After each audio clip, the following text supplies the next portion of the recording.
Selamat pagi, hari ini Jumat 11 Juli tahun 2025. Kita akan merenungkan bersama firman Tuhan dari Kisah Para Rasul 22 ayat 23-35 yang demikian. Kisah Para Rasul pasal 23 ayat 23-35.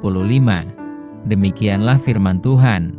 Kemudian kepala pasukan memanggil 2 perwira dan berkata, "Siapkan 200 orang prajurit untuk berangkat ke Kaisarea beserta 70 orang berkuda dan 200 orang bersenjata lembing, kira-kira pada jam 9 malam ini. Sediakan juga beberapa keledai tunggang untuk Paulus dan bawalah dia dengan selamat kepada wali negeri Felix." Dan ia menulis surat, yang isinya sebagai berikut. Salam dari Claudius Lysias kepada wali negeri Felix yang mulia. Orang ini ditangkap oleh orang-orang Yahudi dan ketika mereka hendak membunuhnya, aku datang dengan pasukan mencegahnya dan melepaskannya, karena aku dengar bahwa ia adalah warga negara Roma. Untuk mengetahui apa alasannya mereka mendakwa dia, aku menghadapkannya ke mahkamah agama mereka. Ternyatalah bagiku, bahwa ia didakwa karena soal-soal hukum Taurat mereka, tetapi tidak ada tuduhan, atas mana ia patut dihukum mati atau dipenjarakan. Kepadaku telah diberitahukan, bahwa ada komplotan merencanakan membunuh dia. Karena itu aku segera menyuruh membawa dia kepadamu.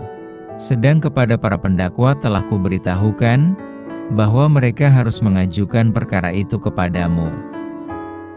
Lalu prajurit-prajurit itu mengambil Paulus sesuai dengan yang diperintahkan kepada mereka dan membawanya pada waktu malam ke Antipatris. Pada keesokan harinya mereka membiarkan orang-orang berkuda dan Paulus meneruskan perjalanan. Dan mereka sendiri pulang ke markas. Setibanya di Kaisarea, orang-orang berkuda itu menyampaikan surat itu kepada wali negeri serta menyerahkan Paulus kepadanya. Dan setelah membaca surat itu, wali negeri itu menanyakan Paulus dari provinsi manakah asalnya. Dan ketika ia mendengar bahwa Paulus dari Kilikia, ia berkata, "Aku akan memeriksa perkaramu, bila para pendakwamu juga telah tiba di sini."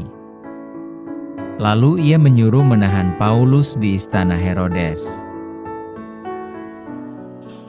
Tema yang akan kita renungkan adalah tahanan istimewa. Biasanya seorang tahanan diperlakukan dengan kejam. Namun Paulus adalah seorang tahanan yang istimewa. Bagaimana tidak?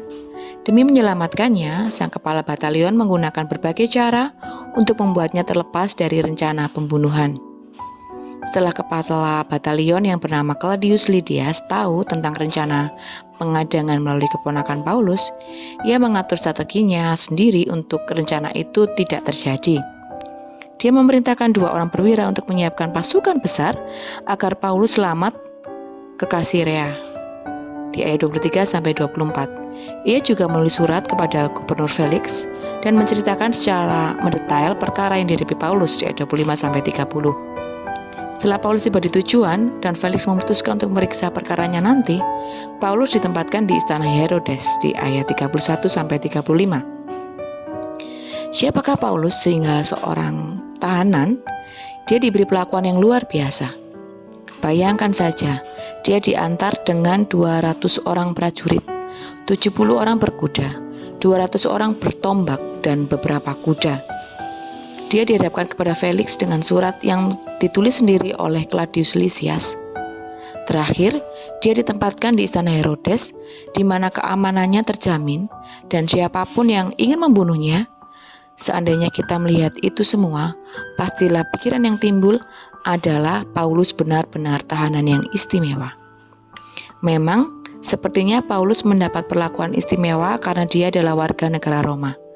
Tetapi sebenarnya bukan hanya karena itu. Paulus adalah tahanan istimewa karena Tuhan tidak pernah meninggalkannya. Dalam keterbelengguannya, Tuhan memakai banyak cara untuk menuntunnya ke tempat yang tepat, di mana dia dapat memberitakan Injil keselamatan Kristus kepada semua orang yang hadir di sana. Tidakkah setiap kita juga perlu melihat bahwa kita adalah tahanan istimewa? Sebagai orang Kristen di dunia ini, kita tidak bebas dari bahaya dan penderitaan, tetapi kita akan selalu dituntun dalam perlindungan Tuhan ke tempat yang terbaik di mana kita dapat mengerjakan panggilan kita. Tahanan istimewa Tuhan tidak akan dijatuhkan. Mari bersama kita berdoa. Tuhan Yesus, terima kasih ya Bapa untuk perlakuan istimewa yang Kau berikan buat kehidupan kami.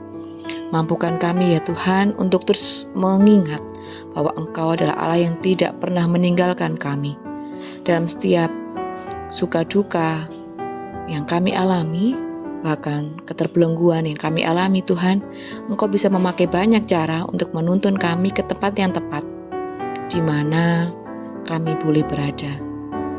Terima kasih ya Tuhan, mampukan kami untuk boleh menghadapi setiap bahaya dan tantangan dalam kehidupan kami, bahkan penderitaan dalam kehidupan kami.